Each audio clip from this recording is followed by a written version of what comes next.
আমাকে অনেকেই নক করছেন যে কেন আমি রেগুলার পেজে ভিডিও আপলোড দিই না।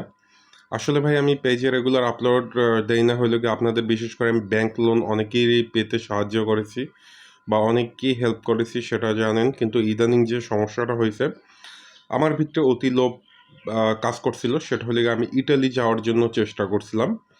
গত বছর ডিসেম্বরের যে ক্লিক ডে যায় সেখান থেকে আমি ইটালিতে যাওয়ার চেষ্টা করছিলাম এবং পাশাপাশি আমার মতো আমার বয়সী যারা যুবক আছেন বিশেষ করে 20-র উপরে অনেকেই আমার মতো ইটালি যাওয়ার চেষ্টা করছিলেন কিন্তু ক্লিক ডেতে আবেদনও করছিলেন।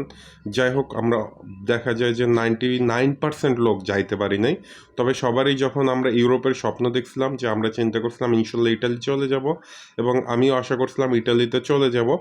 আর আমাদের দেশের যে পরিস্থিতি ব্যবসায়িক অঙ্গন যেটা বলবো যে মালের দাম এত পরিমাণ বাড়তেছে ভাই ব্যবসা করাটা আসলে সো টাফ হয়ে যাচ্ছিল। আর দ্বিতীয় কথা হলো কি আমি নিজেও ব্যবসায়ী এবং আপনাদেরকে সবসময় আমি ব্যবসা করার জন্য পরামর্শ দিতাম, কিন্তু এখন থেকে হয়তো বা পরামর্শগুলো দিব না। কারণ হইল গিয়া ব্যবসা করতে হলে আপনাকে নিচে নামতে হবে ভাই।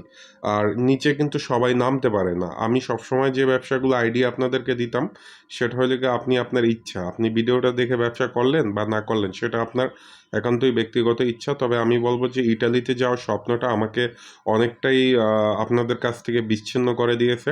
আর আমার অনলাইন থেকে ভালো একটা হ্যান্ডসাম ইনকাম আসতেছিল এখান থেকে এই পেজের মাধ্যমে, কিন্তু সেই ইনকামটা আমি ধরে রাখতে পারিনি।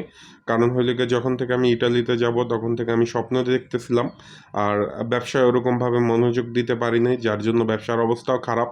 তবে আমার মতো যারা যুবক আছেন বা চাকরি বাকরি করেন তারা দয়া করে যে কাজটা করতেছিলেন ওই কাজটা কন্টিনিউ করে যাবেন যখন পর্যন্ত আপনার পাসপোর্টে ভিসা না লাগবে তখন পর্যন্ত আপনারা কাজটাকে ছাড়বেন না। এবং আমার আশেপাশে যারা আছে একজন কৃষক আছে যে কৃষি কাজ করত, সে গত ডিসেম্বর মাসে ক্লিক ডেতে অ্যাপ্লাই করার পর সে সব কাজকর্ম করাই বাদ দিয়ে দিছে ভাই, এক কথায় বলতে গেলে। যেটা আসলে আমাদের জন্য খুবই দুঃখজনক একটা ব্যাপার এবং হতাশাজনক ব্যাপার এক কথায় বলতে গেলে। আপনাদেরকে অনুরোধ করবো যারা ইটালি যেতে ইচ্ছুক হঠাৎ করে কোনো কাজকর্ম ছেড়ে দিবেন না। তাতে করে কিন্তু লসটা আপনার নিজেরই হবে এবং আপনার পারিবারিক হবে এবং আপনিও সামাজিকভাবে বিভিন্নভাবে হেয় প্রতিপন্ন হবেন। আর আমি নিজেও ব্যক্তিগতভাবে সামাজিকভাবে বিভিন্ন সময় হেয় প্রতিপন্ন হচ্ছি, যার ফলে আসলে